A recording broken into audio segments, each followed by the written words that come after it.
अऊज़ु बिल्लाहि मिनश्शैतानिर्रजीम बिस्मिल्लाहिर्रहमानिर्रहीम। मायूसी और रहमत खुदावंदी। एक दफ़ा का ज़िक्र है कि हज़रत मूसा अलैहिस्सलाम को अल्लाह ताला ने हुक्म दिया कि समुंदर की तरफ जाओ, वहाँ 3 कश्तियाँ डूबने वाली हैं। हज़रत मूसा अलैहिस्सलाम फ़ौरी हुक्म इलाही की तामील करते हुए समंदर की जानिब चल दिए। साहिल पर सुकून था। बहुत दूर से एक कश्ती आती दिखाई दी जो आहिस्ता आहिस्ता उनकी तरफ बढ़ रही थी। अभी वो किनारे से कुछ ही फासले पर थी कि हज़रत मूसा अलैहिस्सलाम ने आवाज़ दी कि कश्ती वालों, अल्लाह का हुक्म आने वाला है, होशियार रहना। उन्होंने जवाब दिया, आप जानते हैं कि अल्लाह के हुक्म को कोई टाल नहीं सकता। हम तो उसके बंदे हैं जो हुक्म इलाही के पाबंद हैं।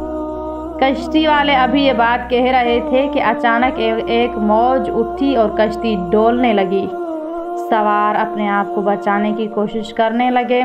इतने में एक और ज़बरदस्त मौज आई और कश्ती को अपने साथ बहाकर समंदर की तह में ले गई।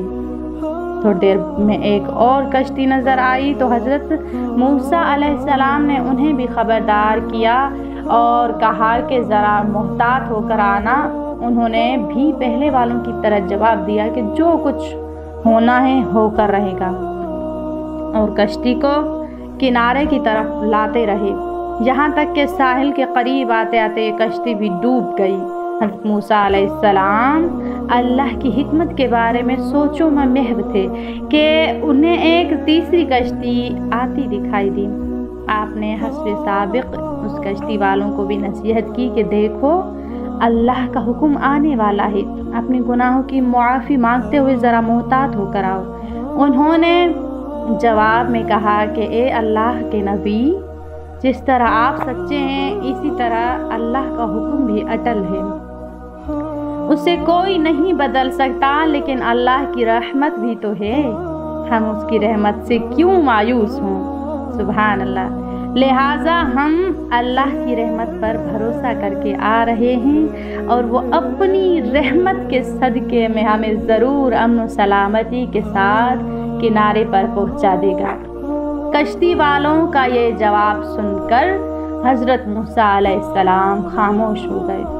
जब कश्ती बाहिफाजत किनारे आ लगी तो अल्लाह के पैगंबर सोचने लगे कि अल्लाह ने 3 कश्तियाँ डूबने का फरमाया था, 2 तो डूब गई, लेकिन तीसरी सलामती के साथ किनारे आ लगी, ये कैसे बच गई।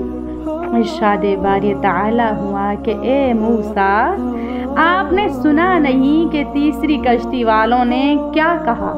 उन्होंने मेरे हुक्म को तस्लीम किया था और मेरी रहमत को आवाज़ दी थी और उस पर पूरा तवक्कल और भरोसा भी किया था। तो इसलिए ये कश्ती मेरे रहमत के तुफैल बच गई, क्योंकि जो भी मेरी रहमत के दरवाजे पर आकर सदा देता है, मैं उसे नाउमीद नहीं करता। सुभान अल्लाह।